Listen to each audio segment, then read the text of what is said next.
வணக்கம். தினம் ஒரு திருக்குறள் பகுதியில் நாம் இதுவரைக்கும் கடவுள் வாழ்த்துங்கிற முதல் அதிகாரத்திலிருந்து வெக்காமைங்கிற 18 அதிகாரம் வரைக்கும் அந்த அதிகாரத்தின் குறள்களும் குறள்களுக்கான விளக்கங்களும் அதனோட பொருள்களையும் பார்த்தோம்.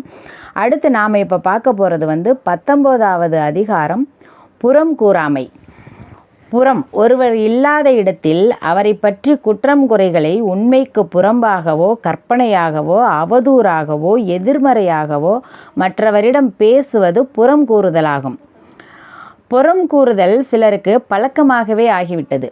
அதாவது ஒருத்தர் இல்லாத போது அவரை பற்றி அவர் செய்யாதது, அவர் பண்ணாதது, அவர் சிந்திக்காதது அதையெல்லாம் கற்பனையாகவே புறம் பேசி அடுத்தவங்ககிட்ட ரொம்ப தவறாக பேசிடுவாங்க. அதே மாதிரி அவரும் நிற்கும்போது இன்னொருத்தரும் நிற்கும்போது அவரை பற்றி நல்ல விதமாக பேசிட்டு அவர் கொஞ்சம் தூரம் அந்த பக்கம் நகர்ந்ததுக்கப்புறம் அவரை பற்றி நிறைய தப்பாக புறங்கூறுவாங்க. இந்த மாதிரி கூறக்கூடாது அப்படின்னு சொல்கிறது தான் இந்த புறங்கூறாமை அதிகாரம். இதை வள்ளுவர் ஒவ்வொரு குறளுக்கும் நிறைய எடுத்துக்காட்டுகளோட விளக்கங்களாக சொல்லியிருக்காரு. அறம் இல்லாமல் தேவையில்லாததை செய்பவரும் புறம் கூறாமல் இருப்பது நல்லது. புறம் பேசி வாழ்வதை விட இறப்பதே நன்று. வள்ளுவர் என்ன சொல்கிறாருன்னா, நீ புறம் பேசி இந்த உலகத்தில் இந்த பூமியில் புறணி பேசி வாழ்கிறத விட நீ சாகிறதே மேல் அப்படிங்கிறார். நேருக்கு நேர் நின்று தாங்க முடியாத வார்த்தைகளை சொன்னாலும் பரவாயில்லை, ஆனால் பின்னால் புறம் பேசக்கூடாது. ஒருத்தர் முகத்துக்கு நேருக்கு நேர பேசி மிக கொடுமையான வார்த்தைகளை, தகாத வார்த்தைகளை நம்ம முகம் பார்த்து நம்ம கண்ணை பார்த்து நேருக்கு நேர பேசினாலும் பரவாயில்லையாம், ஆனால் முன்னாடி விட்டு பின்னாடி புறம் பேசவே கூடாதான். தன்னிடம் உள்ள குற்றத்தை நீக்க விரும்புபவர் பிறர் பற்றி புறம் கூற மாட்டார்.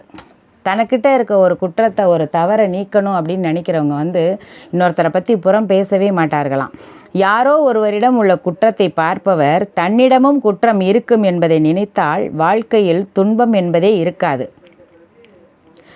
அதாவது யாரோ ஒருத்தர்கிட்ட ஒரு குற்றம் இருக்குது, ஒரு குறை இருக்குன்னு புரணி பேசிக்கிட்டே இருக்கிறவங்க தனக்கிட்ட இருக்கிற குறைகளையும் தன்னுடைய தவறுகளையும் தான் என்ன பண்ணுறோம், என்ன பேசுகிறோம், என்ன சிந்திக்கிறோம், எத்தனை தவறுகளை செய்கிறோங்கிறத ஒரு நிமிடம் சிந்தித்தால் அவங்க அடுத்தவங்களை பற்றி புறம் பேசவும் மாட்டார்களாம்.